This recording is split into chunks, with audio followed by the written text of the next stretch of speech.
And now we are back, round 2 of LeRagpicker versus Hypernia, still in the round of 16, so game 2 of the best of 3, this is Vol guys. Have to be commentating on yet another game of Dawn of War where both players are random, and this time Hypernia has got Necrons while LeRagpicker has got Orks. We're on Blood River, so Hypernia being the loser of the previous game, if you didn't watch it. Hypernia has chosen Blood River, and here he is putting down a bunch of power generators. Plasma generators, power generators, however you want to think of them. And so the matchup is Orks versus Necrons. We've seen Orks versus Necrons once before in this tournament, and that was Simon versus, well, Simon. That was Pimpy versus Chaos, FZ Chaos. And didn't really go that well for Pimpy in the end. He eventually succumbed to the might of Chaos's Orks, and who knows whether this matchup is stacked against Necrons or not. I think it really does come down to the skill of the players in most cases. Looks like LeRagpicker heading out with some Slugger Boys, 2 Slugger Boys so far, capturing points, looks to be fairly standard-ish. Yeah, so that's the second Slugger Boy squad there. He's already captured a point closer to his base. LeRagpicker has gone for a Boy's Hut as well as a Gen build, so no early Warband or anything like that. Looks like the Orcs getting stuck into building some posts and not really harassing so heavily straight away. We've got a couple of obelisks going up for Hypernia, and here's this first squad of Necron warriors. Yeah, really enjoying the background of this map, nice and red and bloody. So here's our first squad of shooters, Orc shooter boys. LeRagpicker heading over to the relic in the east already, just still banging up some posts. So things going pretty slowly to begin with, but I'm sure we'll see some decent action soon. Here are these shooters over at Hypernia's base. I'm gonna get stuck into these worker scarabs. Hypernia correctly running them away. You can't keep worker scarabs in the line of 5 for too long, and they're a pretty important unit. You don't want to lose too many of them, and that's often the goal of harassing units. Here comes LeRagpicker now, getting stuck into some other worker scarabs, and this in the background you can see the summoning core going up for Hypernia. Hypernia bringing in the Necron Lord, so here he is now. Nice color scheme. Random color scheme, of course, and here it goes. And the Big Mech has shown up as well, so both heroes from opposing races getting into a bit of a fight, except LeRagpicker's decided to retreat. Doesn't really want to go one-to-one against the Necron Lord, and fair enough. I mean, I wouldn't want to go one-to-one against Necron Lord either. They're pretty powerful heroes, very nasty types of guys. Pure evil. And there's the other relics, so it looks like LeRagpicker taking both relics already with sluggers. And if you can get them both up and running, that will be a nice head start in terms of economy. There's the ballistic post up already on the eastern relic. Orks chasing the Necrons back into their territory right now. We've got a obelisk going up in the river, so Hypernia has managed to secure a decent number of points. He hasn't got this one in the foreground here, as you can see at the front of the Necron base. We've got a Forbidden Archive going up already, so he looks like he's going to be wanting to use some Necron Lord abilities. Fair enough. We've got the Shooter Boys in behind a group of Slugger Boys, as well as the Big Mech here, so a decent Orc force starting to attack. Looks like Hypernia doesn't really have quite enough Necron Warriors to really commit just yet. He's sort of trying to defend a little bit, but there's one Necron Warrior dead already. He doesn't have that many squads up and running Necron Warriors. I love this animation here in the foreground. You can see the Necron Warrior trying to insert himself back together and falls back down again. That's nice. Alright, so yeah. Got a big embroiled combat right now. The Shooter Boys pulling back, and there's a squad of Flayed Ones already coming out of the ground thanks to that earlier summoning core.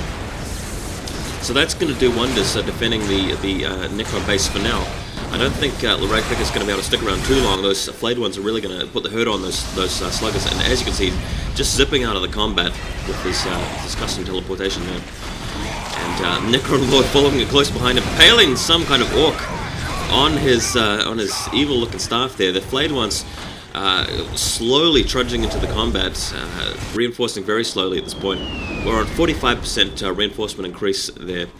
Looks like we've got some more Orc buildings going back up. In the meantime, LeRagpicker just multitasking it away, make sure he's up and running. Yeah, so we've got both relics controlled with listening posts on them.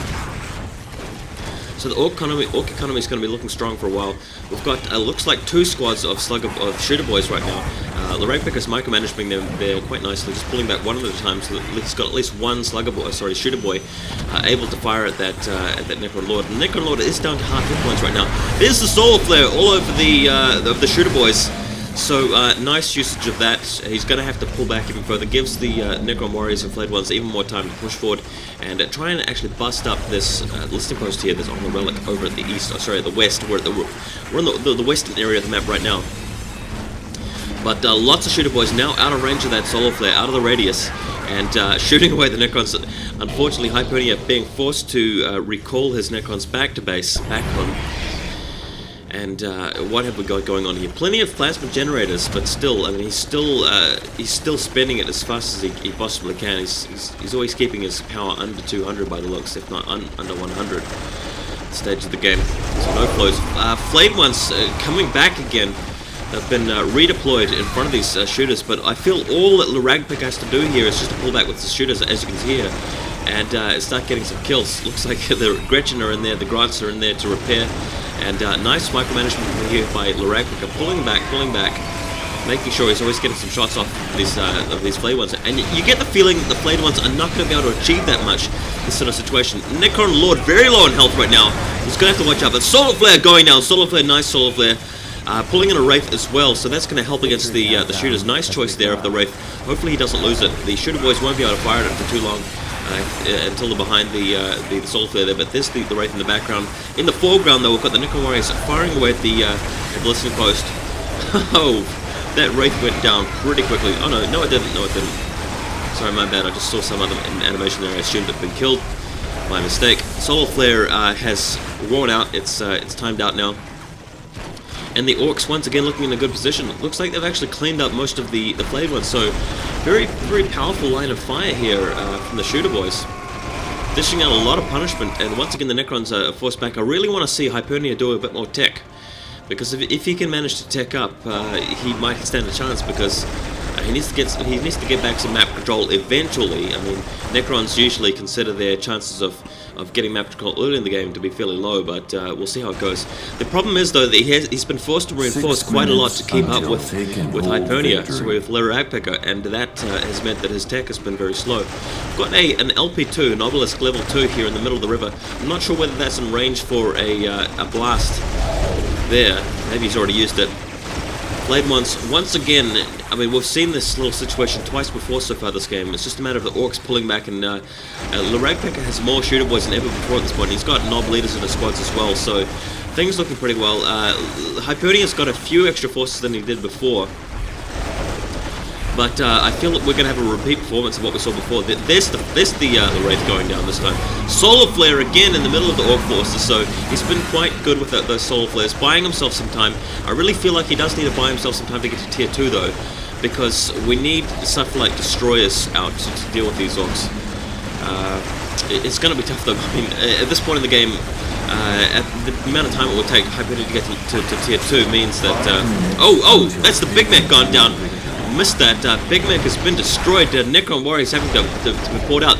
Necron Lord has gone down as well. There you can see him there in the middle of the forces. So both races are losing their leaders there. The Necron Lord is evil staff there pointing out of the ground. So it's going to be a while before we see the Necron Lord return to action. And looking back at Hypernia's base, I can't see any signs of any kind of tech there. So there you have it. Obelisk level 2 firing away a blast there. It's not going to do too much damage. Flayed Ones being brought in again. I don't think they're going to last too long. There's only 4 of them, and there's a whole lot of shooter boys there. We've even got some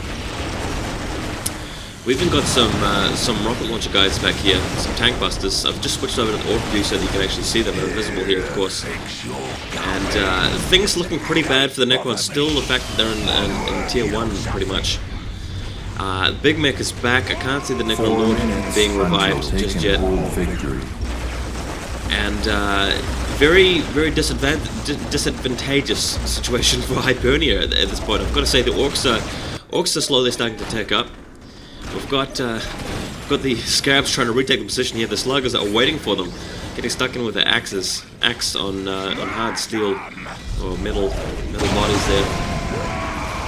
And now all that remains is for LeRagpicker to push himself in, and I fear that LeRagpicker is going to actually take this match 2-0. Once again, it's been the tail of the tape for the Ro16 and the VRI. A lot of 2-0 matches. In fact, we've only seen one single best of 3 which has gone to the third game. That was Darky versus Compudor. Nice series that. And really looking forward to the round of 8, guys. Hopefully we'll see some really good matches. There are going to be some tough players in that particular set. But I don't think that Hypernia has anything left here. He's finally taken up to tier 2, but I feel like it's too little too late, as usual, with a lot of these Necron plays. There's a Necron Lord still facing the dust. A lot of Necron bodies there. Hypernia is trying to recall himself away from the Necron, from the Orks, but not going to make too much difference. We've got some heavy armored knobs here on their way over to the Ork base. And look at this huge base. We've got tons of wire banners. But literally heaps and heaps and heaps, literally heaps. What a stupid phrase there, Wall.